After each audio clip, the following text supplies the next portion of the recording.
अस्सलाम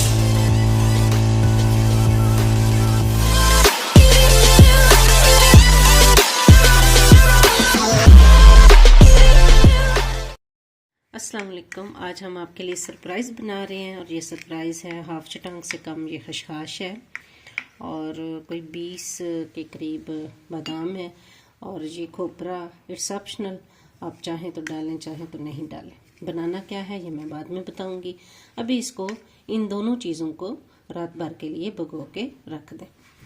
अस्सलाम वालेकुम नाज़रीन, आज हम एक ऐसी रेसिपी आपको दे रहे हैं जो कि पढ़ते हुए बच्चों के लिए बहुत ज़रूरी है और बुज़ुर्ग अफराद के लिए रात को अगर नींद ना आती हो तो वो भी आ जाएगी।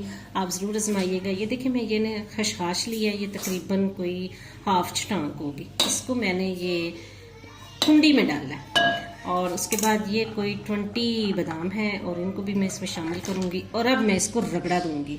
रगड़ा देते हैं फिर मिलते हैं। ये देखें, हम इसको ऐसे रगड़ेंगे अच्छी तरह। जब रगड़ा जाएगा तो फिर हम इसको दूध में पकाएंगे।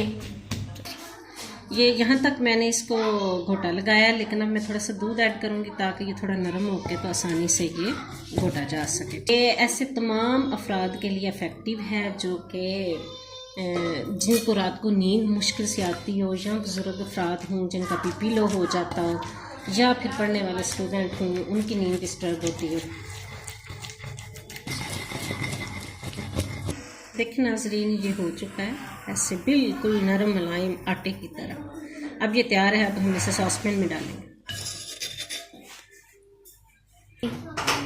हाँ जी नाजरीन, ये हम 2 कप दूध इसमें शामिल करने लगे हैं। 1 टेबलस्पून शुगर ऐड कर लें या अपने टेस्ट के अकॉर्डिंग डाल लें। मैं चूँकि ये अपनी अम्मी जी के लिए बना रही हूँ तो मैं 1 चम्मच शामिल करूँगी। ये देखना नाज़रीन, ये तकरीबन मिक्स हो गया है। अब जब तक ये बॉयल आता है तब तक हम इसका वेट करेंगे और फिर इसे कप में डालेंगे। ये देसी घी 1/2 चम्मच है, ये मैं थोड़ा सा डालने लगी हूँ। ज़्यादा डालने से फिर ऐसा ना हो कि अम्मी जी का बीपी हाई हो जाए।